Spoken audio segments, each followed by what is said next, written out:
Hello guys, this is Gaurav Chaudhary and welcome to the world of GDSS। तो आज हम C programming के first program के बारे में बात करेंगे।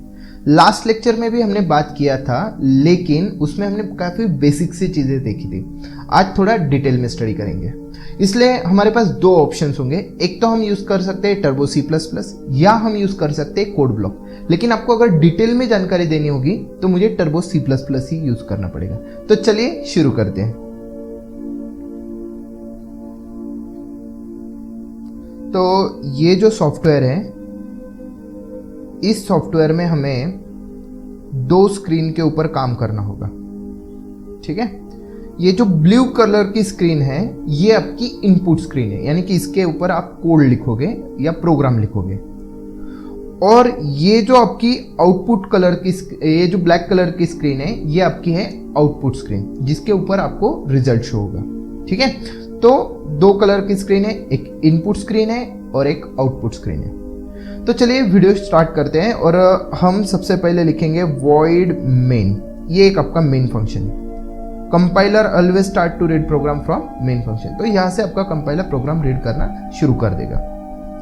अब void क्या है? void एक रिटर्न टाइप है। ठीक है, तो जिसे हम नो रिटर्न टाइप या फिर void एक डेटा टाइप के नाम से हम जानते हैं, जिसके बारे में हम फंक्शन चैप्टर में स्टडी करेंगे। मेन फंक्शन जहां से कंपाइलर आपका प्रोग्राम रीड करता है, ये जो दो ब्रैकेट है ये बॉडी है आपकी मेन फंक्शन की। फर्स्ट कमांड हमने दे दिया प्रिंट एफ हेलो GDSS, ये हमने फर्स्ट कमांड दे दिया। प्रिंट एफ एक फंक्शन है जिसमें प्रिंट और एफ का मीनिंग होता है फॉर्मेट। कई लोग बोलते हैं एफ का मीनिंग होता है फंक्शन, लेकिन प्रिंट एफ में से प्रिंट और एफ का मीनिंग आपका होता है फॉर्मेट। अब हमने इस प्रिंट एफ फंक्शन में लिख दिया है हेलो GDSS। ठीक है, सबसे पहले हमें प्रोग्राम कंपाइल करना पड़ेगा। तो हमने ये प्रोग्राम कर दिया कंपाइल और हमें मिल रहा है एक एरर। आपको यहाँ पे दिख रहा होगा एक एरर है जिसका नाम है function print F should have prototype. जब भी आपको प्रोटोटाइप वर्ड दिखाई दे तो आपको इमीडिएटली समझना है, एक तो आपने स्पेलिंग मिस्टेक किया है, मतलब कुछ गलत स्पेलिंग लिख दिया है, या फिर उस नाम का जो वर्ड है उसके बारे में कंपाइलर को कोई आइडिया नहीं। जैसे प्रिंटएफ में कंपाइलर बोल रहा है इस वर्ड के बारे में मुझे कोई आइडिया नहीं है। जो कि हमने बोला था, जो भी प्री डिफाइंड फंक्शंस होते हैं उनका मीनिंग हेडर फाइल्स में स्टोर होता है। प्रिंटएफ भी एक फंक्शन है, तो इसका भी मीनिंग हेडर फाइल में स्टोर है। अब प्रिंटएफ का मीनिंग जो स्टोर होता है वो स्टोर होता है stdio.h में स्टोर होता है। जैसे मैं हेल्प में जाऊं, हेल्प में इंडेक्स में टाइप कर दूं stdio.h, जो कि एक हेडर फाइल है। इस हेडर फाइल में स्टोर्ड है हमारे फंक्शंस। अच्छा, ये सारे फंक्शंस के मीनिंग यहाँ पे जो भी आपको येलो कलर में शो हो रहा है, ये सारे फंक्शंस के मीनिंग स्टोर्ड है आपके stdio.h फंक्शन हेडर फाइल में। इसमें आपका प्रिंट एफ ये भी एक फंक्शन है जिसका डेफिनेशन इस stdio.h में किया गया है। तो अगर मैं यहां पे लिख दूं हैश इंक्लूड stdio.h, तो ये हेडर फाइल है जिसके अंदर प्रिंट एफ का मीनिंग है। अब जब कंपाइलर मेन फंक्शन से रीड करना स्टार्ट करेगा तो प्रिंट एफ वाली लाइन दिखेगी, और जैसे ही ये लाइन दिखेगी तो वो समझ में आ जाएगा उसे कि ये इसका तो मीनिंग पता नहीं है, तो वो हेडर फाइल में आएगा इस वाली, और यहां से मीनिंग समझ लेगा। चलिए हम अब कंपाइल करते हैं। प्रोग्राम कंपाइल किया तो हमें मिल रहा है 0 एरर्स एंड 0 वार्निंग, यानी कि हमने प्रोग्राम 100% करेक्ट लिखा है। ठीक है, अब हम करते हैं प्रोग्राम को रन। अब रन करने के लिए मैंने यहाँ पे रन किया प्रोग्राम, तो अरे आउटपुट तो आया ही नहीं हमें। फिर से रन करके देखते हैं। फिर से रन किया, आउटपुट तो आया ही नहीं। ये इसलिए हो रहा है बिकॉज आपका आउटपुट तो शो हो रहा है, लेकिन वो जो ब्लैक कलर की स्क्रीन है, यानी कि आपकी आउटपुट स्क्रीन है, वो होल्ड नहीं हो पा रही है। आप ध्यान से देखिएगा, मैं जब भी रन करता हूं तो हमें ब्लैक कलर की स्क्रीन जैसे कुछ ब्लिंक होते हुए दिखाई दे रहा है, राइट? तो इसका मतलब ये है कि आउटपुट स्क्रीन के ऊपर आउटपुट आया और इमीडिएटली चला गया, वो होल्ड नहीं हो पा रहा है। इसके लिए क्या ऑप्शन है? इसके लिए ये एक ऑप्शन है आपके पास। ऐसे 2-3 ऑप्शन है, लेकिन मैं फर्स्ट ऑप्शन ये बोलूंगा कि आपको प्रेस करना है यूजर स्क्रीन। यूजर स्क्रीन से आप वो आउटपुट स्क्रीन फिर से शो कर सकते हो। और यूजर स्क्रीन यानी कि हमें विंडोज पे जाना है, और यहाँ पे यूजर स्क्रीन के लिए हमें शॉर्टकट दिया है Alt F5। ठीक है, तो मैं शॉर्टकट की यूज करूंगा Alt F5, जिससे मुझे आउटपुट स्क्रीन पे मैसेज शो हो रहा है। अब आप जरा कंफ्यूज हो सकते हैं कि यार आउटपुट स्क्रीन पे तो हेलो जीडीएसएस कई बार लिखा है, हमने प्रिंटफ में तो एक ही बार लिखा है। चलिए हम इसके आउटपुट में कुछ चेंजेस करते हैं, इनपुट में कुछ चेंजेस करते हैं। जैसे मैंने यहाँ पे लिख दिया प्रिंटफ स्पेस देके ABC, प्रिंटफ स्पेस देके ABC। फिर से हमने प्रोग्राम कंपाइल किया, 0 एरर 0 वार्निंग है, रन किया, प्रोग्राम रन हो चुका है अपना। अब हम अल्टर F5 से यूजर स्क्रीन शो करेंगे, हमें ABC शो हो रहा है। अब हमें यह समझ में आ रहा है कि ABC से पहले जो कुछ मैसेज हमें शो हो रहे हैं वो प्रीवियस आउटपुट है। मतलब जैसे कि मैंने यहां पे लिख दिया राज और फिर से कंपाइल किया और रन किया और फिर हमने यूजर स्क्रीन को ओपन किया तो हमें राज नाम भी शो हो रहा है। तो प्रीवियस आउटपुट जो है, मतलब लास्ट वाला प्रोग्राम का जो भी आउटपुट है वो हमें आउटपुट स्क्रीन पे एज इट इज मिल रहा है। आप बोलोगे सर हमें वो आउटपुट तो चाहिए ही नहीं। अगर आपको प्रीवियस आउटपुट डिलीट करने होंगे या आउटपुट स्क्रीन के ऊपर जो कुछ लिखा है वो क्लियर करना है तो हमें और एक फंक्शन का यूज करना पड़ता है और वो फंक्शन का नाम है क्लियर स्क्रीन। तो मैं यहां पे लिख देता हूं CLR that is clear, SCR that is screen, clear screen, और फिर हमने कर दिया कंपाइल और हमें मिल रहा है एक एरर, क्योंकि क्लियर स्क्रीन भी तो एक फंक्शन है और जितने सारे फंक्शन से, जितने सारे प्री डिफाइंड फंक्शन से उनका मीनिंग स्टोर होता है हेडर फाइल्स में। तो क्लियर स्क्रीन का मीनिंग भी स्टोर है आपकी किसी ना किसी हेडर फाइल में। आप बोलोगे सर हमें तो हेडर फाइल्स के नाम पढ़, देखिए आपको कुछ याद करने की जरूरत नहीं है, बिकॉज आपके पास यहाँ पे एक टूल्स होता है जिससे आप इजीली अंडरस्टैंड कर पाओगे। तो इंडेक्स हेल्प में गए, आप हेल्प में इंडेक्स करके एक आपकी इंडेक्स में आप टाइप कर दोगे क्लियर स्क्रीन तो आपको मिल गया conio.h, या आप रिवर्स भी कर सकते हो, हेल्प में गए conio.h टाइप कर दिया तो आपको मिल रहा है यहाँ पे सारे फंक्शंस जिसमें क्लियर स्क्रीन प्रेजेंट है। तो हमें एक हेडर फाइल यहाँ पे यूज करना पड़ेगा जिसका नाम होगा #include conio.h। अब conio.h लिखने से क्या हो जाएगा, क्लियर स्क्रीन का मीनिंग, जैसे ही कंपाइलर आएगा, चलिए इमेजिन कीजिए आउटपुट क्या आएगा, कंपाइलर आएगा सबसे पहले मेन फंक्शन के पास, अब रीड करेगा क्लियर स्क्रीन। जैसे ही क्लियर स्क्रीन शो होगा तो उसे उसका मीनिंग पता नहीं है, इसलिए वो जाएगा conio.h में, वहां पे क्लियर स्क्रीन का सारा मीनिंग समझ के फिर आउटपुट स्क्रीन पे जाके सारा कुछ जितना कुछ लिखा है वो सारा क्लीन कर देगा, इरेज कर देगा, क्लियर कर देगा। अच्छा अब ये लाइन चलेगी, ये लाइन में क्या लिखा है, प्रिंट कर दो राज। अब वो जो क्लियर हो चुकी है आउटपुट स्क्रीन, वहां पे एक नया आउटपुट आ जाएगा राज, इसलिए हमें प्रीवियस आउटपुट नहीं दिखाई दे रहे क्योंकि प्रीवियस आउटपुट पहले हमने सब डिलीट करके नए आउटपुट यहां पे शो करने के लिए बोला है। चलिए इसे हम कंपाइल करते हैं, तो कंपाइल किया, अब रन करेंगे, रन किया, अब हम यूजर स्क्रीन को शो करने के लिए बोलेंगे, अब हमें आउटपुट आ रहा है राज। अब फिर से हमने एक यहां पे लिख दिया कुणाल,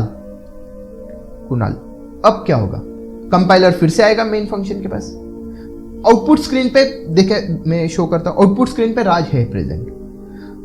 मेन फंक्शन के पास आने के बाद क्लियर स्क्रीन चलेगा तो राज नाम क्लियर हो जाएगा। फिर ये वाली लाइन चलेगी, यहां पे क्या लिखा है, प्रिंट कर दो कुणाल नाम, तो वहां पे राज नाम क्लियर होने के बाद कुणाल लिख देगा। और फिर हम कंपाइल करेंगे, पहले कंपाइल होने के बाद रन करेंगे और रन होने के बाद हम यहां पे यूजर स्क्रीन शो करेंगे जिसमें हमें मिल रहा है कुणाल। काफी इजी है, ठीक है। तो क्लियर स्क्रीन का काम होता है आउटपुट स्क्रीन पे जो कुछ लिखा है उसे क्लियर करवाना, ठीक है। अब मैं एक काम करता हूं, मैं ये लाइन यहां से डिलीट करके यहां पे पेस्ट करता हूं, ठीक है, या फिर मैं यहां पे लिख देता हूं क्लियर स्क्रीन। अब जरा इमेजिन कीजिए आउटपुट स्क्रीन पे क्या आएगा, आउटपुट स्क्रीन पे क्या आएगा। सबसे पहले आउटपुट स्क्रीन पे कुणाल नाम लिखा हुआ है, यहां पे मैं ABC कर देता हूं। लास्ट प्रोग्राम का आउटपुट था हमारा कुणाल जो आउटपुट स्क्रीन पे है। अब जब मेन फंक्शन चलेगा तो ये वाली लाइन चलेगी, यानी कि वो कुणाल नाम के बाजू में ABC लिख देगा और फिर दोनों क्लियर हो जाएंगे और इस वाले पार्ट में हमें आउटपुट शो होगा। चलिए शो करते हैं, कंपाइल किया हमने, पहले कंपाइल के बाद हमने रन किया, अब हमने यूजर स्क्रीन को ओपन किया, तो यूजर स्क्रीन को ओपन करने के बाद हमें कुछ भी आउटपुट नहीं हो रहा। ठीक है, आई होप आप समझ रहे हो। ठीक है, अब मैंने यहां पे लिख दिया printf GDSS। अब जरा गेस कीजिए आउटपुट क्या आएगा। सबसे पहले आउटपुट स्क्रीन पे वो ABC लिख देगा। ABC लिखने के बाद वो उस ABC को जो लिखा है उसने उसे क्लियर कर देगा। अब क्लियर करने के बाद फिर से लिख देगा GDSS, यानी कि इस प्रोग्राम का आउटपुट आएगा GDSS। ठीक है, अब रन करते हैं। हम पहले कंपाइल करेंगे, फिर रन करेंगे और फिर आउटपुट स्क्रीन शो करेंगे। अब हमें आउटपुट स्क्रीन पे आउटपुट मिल रहा है GDSS। ठीक है, तो इस तरह से क्लियर स्क्रीन और प्रिंटफ वर्क करते हैं। अब आप बोलोगे यार सर यहां तक तो हमें समझ में आ गया है, लेकिन ये फिर पहले कंपाइल करो, फिर रन करो, फिर आप करते हो आउटपुट स्क्रीन को ओपन। इसे कोई शॉर्टकट नहीं, इसे एक शॉर्टकट है। ठीक है, वो शॉर्टकट है, मैं पहले लिख देता हूं, फिर मैं आपको वो शॉर्टकट जरा एक्सप्लेन करता हूं। सो मैंने यहां पे ये वाला कोड डिलीट कर दिया। अब शॉर्टकट क्या है, मैं एक कोड लिखता हूं फिर एक्सप्लेन करता हूं। Clear screen printf ABC capital में getch। एक नया फंक्शन का हम यूज कर रहे हैं जिसका नाम है getch। अब हम पहले कंपाइल करते हैं, फिर रन करते हैं। अब रन करने के बाद हमें आउटपुट डायरेक्टली शो हो रहा है। हमने रन करने के बाद फिर से अल्टर F5 करके यूजर स्क्रीन जो है उसे शो करने की कोई जरूरत नहीं है। ठीक है, अब हमें आउटपुट इसलिए मिल रहा है क्योंकि हमने यहाँ पे लिखा है getch। अब getch का क्या काम है?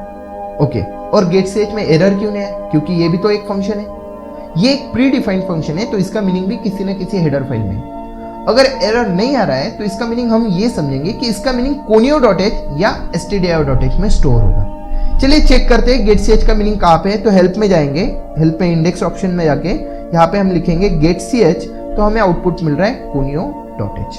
मतलब getch और क्लियर स्क्रीन दोनों का मीनिंग स्टोर है conio.h में, और printf का मीनिंग स्टोर है stdio.h में। ठीक है, अब जब हम कंट्रोल F9 पे प्रेस कर रहे हैं तो हमें आउटपुट में मिल रहा है ABC।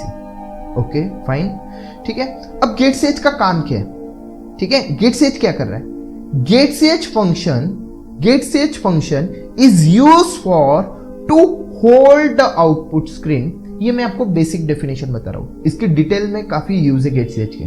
ठीक है, सो getch function is use for to hold output screen till user यानी कि हम खुद, यूजर नॉट प्रेस एनी की और एनी कैरेक्टर। गेट यानी कि लेना और ch यानी कि कैरेक्टर। अब आप बोलोगे कैरेक्टर क्या होता है? कैरेक्टर मतलब आपके कीबोर्ड की कोई भी की, किसी भी की को आप कैरेक्टर बोल सकते हैं। जैसे एंटर को कैरेक्टर बोल सकते हैं, स्पेस बार को कैरेक्टर बोल सकते हैं, 1 को कैरेक्टर बोल सकते हैं, A को कैरेक्टर बोल सकते हैं, Z को कैरेक्टर बोल सकते हैं। तो कीबोर्ड पे जितनी भी की प्रेजेंट है उन सबको हम कैरेक्टर बोलते हैं। अच्छा, अब क्या होता है कि क्लियर स्क्रीन चल जाता है, printf चल जाता है, फिर getch की बारी आती है। अब getch क्या करता है? तब तक होल्ड करके रखेगा जब तक हम कोई की प्रेस नहीं कर देते हैं या कोई कैरेक्टर प्रेस नहीं कर देते हैं। चलिए रन करते हैं। अब क्या हुआ? क्लियर स्क्रीन हो गया, फिर printf वाली लाइन चली, इसलिए ABC आ गया। अब चल रही है हमारी getch वाली लाइन। तो getch ने क्या किया? जब तक हम उसे कोई बटन प्रेस नहीं करेंगे तब तक वो नीचे वाली लाइन पे नहीं जाएगा, और जब तक नीचे वाली लाइन पे नहीं जाएगा तब तक तो प्रोग्राम एंड नहीं होगा। अब प्रोग्राम अपना पॉज स्टेट में चला गया है, मतलब अभी यहां पे रुक गया है। जैसे हम कोई की प्रेस कर देंगे वैसे ही वो ये वाली स्क्रीन रिलीज करके हम चले जाएंगे इनपुट स्क्रीन पे। ये वाली स्क्रीन है अपनी output screen. So getch is a function which is use for to hold output screen till user not press or user not enter any character. जैसे मैं कोई कैरेक्टर एंटर कर दूंगा हमारी स्क्रीन रिलीज हो जाएगी। ठीक है, और getch और क्लियर स्क्रीन का मीनिंग कहां पे स्टोर है? getch और क्लियर स्क्रीन का मीनिंग स्टोर है conio.h में। अच्छा, अब मैं और एक लाइन बोलता हूं। किसी लाइन को अगर अपने को डिलीट करना है तो पहला ऑप्शन तो ये है, उसे सिलेक्ट कर दो और डिलीट का प्रेस कर दो। और दूसरा ऑप्शन ये है अपने पास कि उस लाइन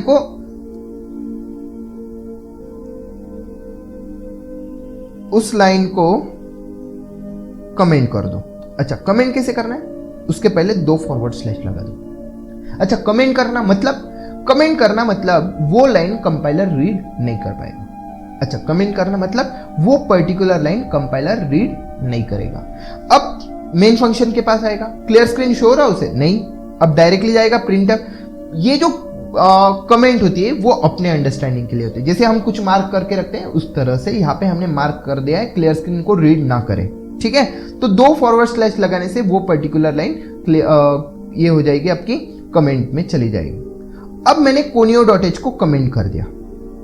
अब जरा इमेजिन कीजिए क्या होगा। जैसे ही मैं conio.h को कमेंट कर दूंगा वैसे ही कंपाइलर मेन फंक्शन के पास जाएगा, उसे क्लियर स्क्रीन का मीनिंग तो समझ में नहीं आएगा और साथ ही साथ getch का भी मीनिंग समझ में नहीं आएगा। अब मैं शॉर्टकट की से रन करता हूं, प्रोग्राम रन किया तो अपने को मिल रहे हैं 2 एरर्स। एरर्स के नाम क्या है? क्लियर स्क्रीन और getch। तो आप जितने एरर्स करोगे, देखिए प्रोग्रामिंग सीखना काफी आसान है, कई सारे यूट्यूब वीडियो है जो आपको प्रोग्रामिंग सिखा देंगे, लेकिन एक्सपर्ट बनना है तो आपको डिटेल में सीख के उसमें प्रैक्टिस करना है और कई सारे एरर्स करने हैं। जब तक आप एरर्स नहीं करोगे, जब तक आप गलती नहीं करोगे, तब तक आप अच्छे से नहीं सीख पाओगे। यहां पे हमने conio.h को कर दिया कमेंट, मतलब conio.h को कमेंट करने से ये 2 लाइन में एरर आ रहे हैं, मतलब हमें ये कंफर्म हो रहा है कि क्लियर स्क्रीन एंड getch में कुछ ना कुछ तो रिलेशन चल रहा है। अच्छा, अब मैं इस लाइन को ऑन कर देता हूं, ठीक है, इस लाइन को अनकमेंट कर देता हूं और stdio.h वाली लाइन को कमेंट कर देता हूं। अब क्या होगा? अब एक एरर आएगा और उसका नाम होगा printf। Function printf should have prototype. Prototype का मीनिंग ये बोला है कि कंपाइलर को उस लाइन का मीनिंग समझ में नहीं आ रहा है, क्योंकि printf का मीनिंग स्टोर है stdio.h में और वो लाइन आपने निकाल दी है। ओके, यहां पे हमने हैश का मीनिंग तो पहले ही लास्ट वीडियो में सीख लिया था कि ये लाइन प्री प्रोसेसर रीड करती है। इंक्लूड यानी कि ऐड कर दो, stdio.h में जितने भी मीनिंग्स है ऐड कर दो। आज हम थोड़ा डिटेल में सीखेंगे कि ये एंगुलर ब्रैकेट है क्या और एग्जैक्टली हेडर फाइल वर्क कैसे करती है। ठीक है, ये 2 चीजें अपने को सीखना है, एंगुलर ब्रैकेट कैसे वर्क करते हैं और एग्जैक्टली हेडर फाइल कैसे वर्क करती है। तो यहां पे हमने लिख दिया क्लियर स्क्रीन printf getch। इसके ऊपर हम थोड़े पहले एग्जांपल लेते हैं, फिर हम एंगुलर ब्रैकेट वाला डिस्कस करते हैं। ओके, तो मैंने यहां पे लिख दिया printf pqr। अच्छा, मतलब 2 printf स्टेटमेंट लिखे हैं। ठीक है, पहले printf में लिखा है abc और दूसरे printf में लिखा है pqr। आउटपुट स्क्रीन पे शो रहा है abc और उसी के बाजू में जो स्पेस है वहां पे आ गया pqr। आप बोलोगे न्यू लाइन पे आ सकता है, उसके लिए थोड़ा सा अलग प्रोसीजर है। ओके, मैंने यहां पे लिख दिया printf gdss golden dream software solution, ये मैंने लिख दिया और रन किया तो अपने को आउटपुट मिल रहा है abc pqr gdss। अब कंपाइलर सबसे पहले क्या करेगा? आउटपुट स्क्रीन को क्लियर कर देगा। क्लियर कर दिया यानी लास्ट वाले जितने भी आउटपुट है वो सारे क्लीन कर देगा। अब वो जाएगा printf वाली लाइन के पास। printf में क्या लिखा है? abc लिख दिया, फिर pqr लिख देगा आउटपुट स्क्रीन पे और फिर आउटपुट स्क्रीन पे लिख देगा gdss। अब ये आउटपुट स्क्रीन को होल्ड करने के लिए हमने यहाँ पे लगा दिया getch, जिससे आउटपुट स्क्रीन पे जितने भी मैसेज है वो हमें शो हो जाएंगे और जैसे हम कोई की प्रेस कर देंगे ये वाली लाइन चल जाएगी और अपना program end of the statement हो जाएगा। तो इसीलिए इस प्रोग्राम का आउटपुट आ रहा है हमें abc pqr और gdss। अब हमने क्या किया, ये वाला जो पार्ट है यहाँ पे इसे हमने कर दिया कमेंट। अच्छा, ये वाला जो पार्ट है यहाँ पे हमने उसे कर दिया कमेंट। अब क्या आउटपुट आएगा? ऑब्वियसली abc और gdss आउटपुट आएगा। ठीक है, तो काफी इजी है। कमेंट यानी कि वो लाइन कंपाइलर रीड नहीं करेगा। अच्छा, अब जरा इमेजिन करो, मैं एक प्रोग्राम लिखता हूं, आप जरा आउटपुट इमेजिन करो। मैंने यहां पे लिख दिया printf 1, printf 2, printf 3।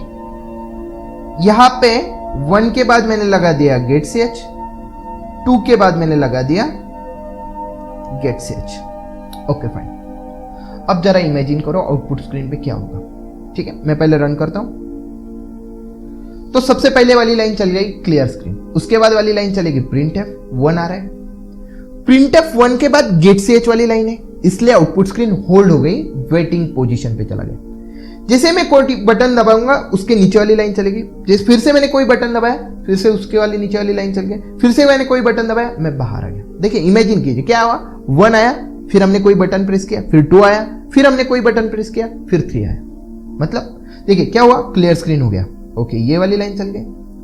अब ये वाली लाइन चलेगी तो आउटपुट स्क्रीन पे आ जाएगा आपका 1। ठीक है, अब 1 के बाद 2 नहीं दिखेगा आपको। क्यों? क्योंकि ये वाली लाइन चल रही, और ये वाली लाइन तब तक आपकी वेट करेगी जब तक आप कोई बटन प्रेस नहीं कर देते हो। ठीक है, तो 1 के बाद आपकी स्क्रीन होल्ड हो गई, आपको 1 शो हो रहा है क्योंकि यहां पे स्क्रीन होल्ड हो गई। अब जैसे आपने कोई बटन प्रेस कर दोगे यहां पे, ठीक है, ये रिलीज हो जाएगा। जैसे आपने कोई बटन प्रेस कर दिया तो ये वाली लाइन चल जाएगी और 2 प्रिंट हो जाएगा। ठीक है, आउटपुट स्क्रीन पे आपका हो जाएगा 2 प्रिंट। अब 2 के बाद फिर से गेट से एज चल जाएगा। अच्छा, अब गेट से एज पे क्या होगा, गेट से एज पे आपकी आउटपुट स्क्रीन होल्ड हो जाएगी। यहां पे आपकी आउटपुट स्क्रीन हो गई होल्ड। जिसे आप अगर कोई प्रेस कर देते हो, यहां पे ये लाइन पे आप कोई प्रेस कर देते हो तो ये लाइन रिलीज होकर आपका प्रिंटफ वाला स्टेटमेंट चल जाएगा और आपका चल जाएगा 3 के बाद गेट सी एच है। ठीक है, अब आप अगर प्रोग्राम में कोई की प्रेस करते हो तो आप बाहर चले जाओगे। कई लोगों को लगता है कि गेट सी एच एक ही बार यूज करना है। नहीं, आप get C H, clear screen अलग अलग तरीके से यूज कर सकते हो। ठीक है, और जितनी आप प्रैक्टिस करोगे, देखिए आपको समझ में तो आ गया था clear screen get C H क्या है, लेकिन जितने मैं प्रोग्राम्स दूंगा उतना आपको अलग अलग चीजें सीखने के लिए मिलेगी। इसलिए हम और एक सीरीज लॉन्च करने जा रहे हैं जिसमें हम सी प्रोग्रामिंग की प्रैक्टिस देंगे। मतलब ये लेक्चर हो गया, इसके ऊपर प्रैक्टिस वाला जो भी वीडियोस होगी वहां पे कई सारे प्रोग्राम्स होंगे अलग अलग तरीके से, वो आपको देखना है और उसके ऊपर आपको प्रैक्टिस करनी है। ठीक है, तो वैसे जैसे ही सीरीज लॉन्च हो जाएगी मैं आपको वीडियो में नोटिफाई कर दूंगा। तो आज के वीडियो में हमने सीखा क्लियर स्क्रीन क्या होता है, प्रिंटफ क्या होता है और गेट सेज क्या होता है। ये सारे फंक्शंस है जिसके हेल्प से हम प्रोग्राम को काफी इजी कर देते हैं। ठीक है, क्योंकि हमें कुछ तो करना नहीं है, सिर्फ प्रिंटफ लिख दिया, जो भी लिखना है वो आउटपुट स्क्रीन पे आ जाए। क्लियर स्क्रीन लिखने से क्या होगा, आउटपुट स्क्रीन पे जो भी लिखा है वो क्लियर हो जाएगा। और गेट सेज से क्या हो रहा है, आउटपुट स्क्रीन अपनी होल्ड हो रही है। जल्दी जल्द इसके ऊपर मैं सीरीज डाल दूंगा प्रैक्टिस वाली, जिससे आपको कई सारे बेनिफिट्स मिल जाएंगे। कई सारे ऐसी वीडियोज, ऐसे एग्जाम्पल्स होंगे जो आपने कभी देखे भी नहीं होंगे और कई सीखे भी नहीं होंगे या किसी यूट्यूब वीडियो में अवेलेबल भी नहीं होंगे। चलिए अब हम डिटेल में सीखते हैं ये हेडर फाइल बेसिकली वर्क कैसे करता है। ठीक है, तो इसके लिए मैंने ये प्रोग्राम में यहां पे कुछ कोड लिख रहा हूं, देखिए आप ध्यान से देखना। void मैसेज, यहां पे मैंने लिख दिया printf हेलो स्टूडेंट। ओके, यहां पे मैंने मेन नहीं लिखा है, फंक्शन का नाम मेन नहीं है, अब फंक्शन का नाम है आपका मैसेज। ओके, और फंक्शन में क्या लिखा है, हेलो स्टूडेंट मैसेज लिख दिया, या फिर मैं मैसेज कर देता हूं GDSS। ओके, अब मैं क्या कर रहा हूं, ध्यान से देखना, ये वाली प्रोसीजर बड़ी इंपॉर्टेंट है। मैंने इस प्रोग्राम को करना है सेव, तो मैंने इस प्रोग्राम को सेव किया। अब सेव करते वक्त आपको यहां पे शो हो रहा है कि सी ड्राइव के अंदर टर्बो C3 करके एक फोल्डर है, उसके अंदर बिंग करके एक फोल्डर है, और इसके अंदर ये आपके फाइल का नाम हो गया। तो मैंने यहां पे फाइल का नाम चेंज करके लिख दिया a.com। अच्छा, .h नहीं लिखा मैंने, .com लिखा है। बेसिकली मैं क्या कर रहा हूं, ये फंक्शन को किसी हेडर फाइल में स्टोर कर रहा हूं। बेसिकली मैं क्या कर रहा हूं, इस वाले फंक्शन को किसी हेडर फाइल के अंदर स्टोर करने की कोशिश कर रहा हूं, और उस हेडर फाइल का नाम है a.com, .h नहीं .com है। अच्छा, हेडर फाइल में क्या होते हैं, फंक्शंस के मीनिंग होते हैं। यहाँ पे मैसेज फंक्शन का मीनिंग लिख दिया कि आपको जब भी मैसेज फंक्शन चले GDSS नाम प्रिंट कर दो। ओके फाइन, और इस हेडर फाइल का लोकेशन याद रखिए कि ये बिन फोल्डर में है। ठीक है, ये हमारी फाइल स्टोर हो गई a.com से। ओके, अब हम एक नई फाइल बना रहे हैं, न्यू फाइल कर रहे हैं।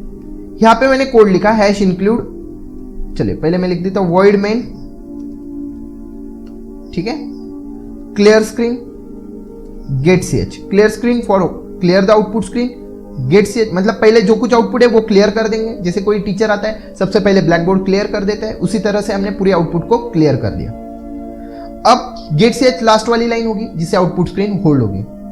यहां पे इन दोनों लाइन के अंदर मैंने लिख दिया मैसेज फंक्शन को कॉल करो, और मैसेज फंक्शन में हमने प्रिंटफ वाली स्टेटमेंट लिखी। मैसेज फंक्शन में हमने प्रिंटफ वाली स्टेटमेंट लिखी।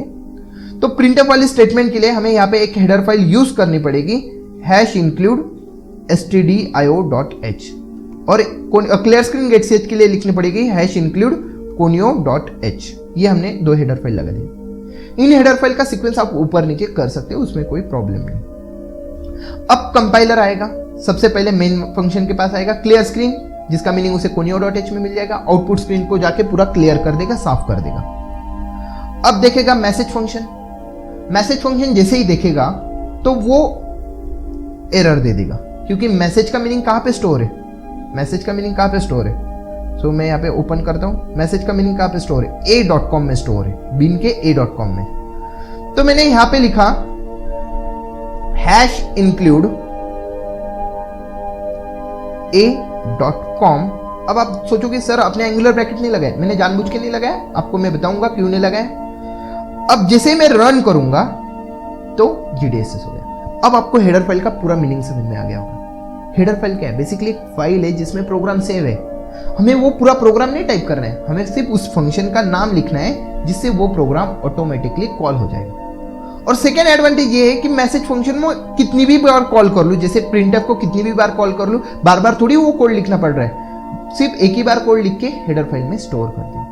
ओके, अब बात करते हैं कि यहाँ पे .h लगाना, देखिए कंपल्शन नहीं है। हेडर फाइल का एक्सटेंशन .h दो तो अच्छा है, लेकिन कंपल्शन नहीं है।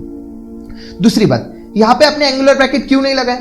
चलिए मैं यहाँ पे एंगुलर ब्रैकेट लगा देता हूं, तो क्या हो रहा है चेक करते हैं। जैसे मैंने एंगुलर ब्रैकेट लगा दिए, एरर आना शुरू हो गया, क्योंकि एंगुलर ब्रैकेट उसे समझ में नहीं आ रहे। ये इसका मीनिंग मैं बोलता हूं क्यों नहीं समझ में आ रहे, लेकिन उससे पहले stdio.h को डबल कोटेशन मार्क दे के रखा, conio.h को डबल कोटेशन मार्क दे के रखो। तो stdio.h को मैंने डबल कोटेशन मार्क दिया तो मुझे कोई एरर नहीं आ रहा है। अब मैं बताता हूं एंगुलर ब्रैकेट का मीनिंग क्या है। देखें, जब भी आप एंगुलर ब्रैकेट लगाते हो तो कंपाइलर उस पर्टिकुलर हेडर फाइल को इंक्लूड नाम के फोल्डर में सर्च करता है। ठीक है, ठीक है, ये कहां पे सर्च करेगा? इंक्लूड नाम के फोल्डर में। और जब आप लगाओगे डबल कोटेशन मार्क तो कंपाइलर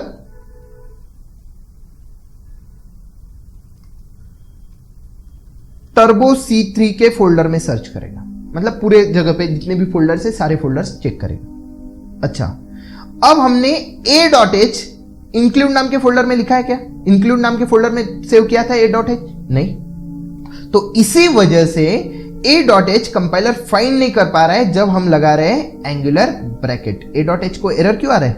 a.com को एरर क्यों आ रहा है? कॉज हमने a.com को इंक्लूड नाम के फोल्डर में सेव नहीं किया है।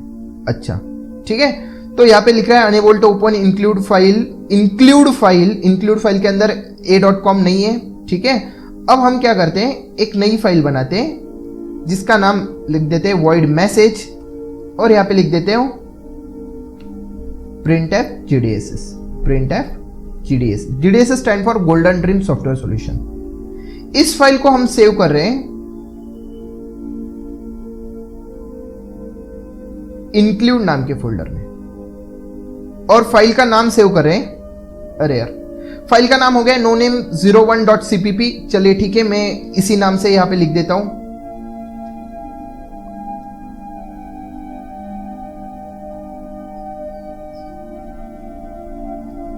cpp। अब एंगुलर ब्रैकेट लिख दिया मैंने, जिसे ही रन किया हमारा प्रोग्राम रन हो गया।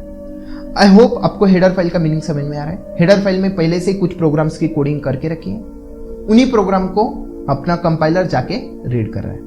मेन फंक्शन जहां से प्रोग्राम रीड होता है, क्लियर स्क्रीन जिसका काम है आउटपुट स्क्रीन को क्लियर करना, गेट ch जिसका काम है आउटपुट स्क्रीन को होल्ड करना, और ये है मैसेज जो कि फंक्शन का कॉलिंग स्टेटमेंट है। इसे हमें कई डिटेल में पढ़ना है, मतलब कई सारे लेक्चर्स होंगे, कई सारी डिटेल में पढ़ना है कि फंक्शन चैप्टर जब शुरू होगा तब तो मैं सिखा पाऊंगा। अभी अगर सिखा दूंगा तो वो आपको थोड़ा डिफिकल्ट लग सकता है।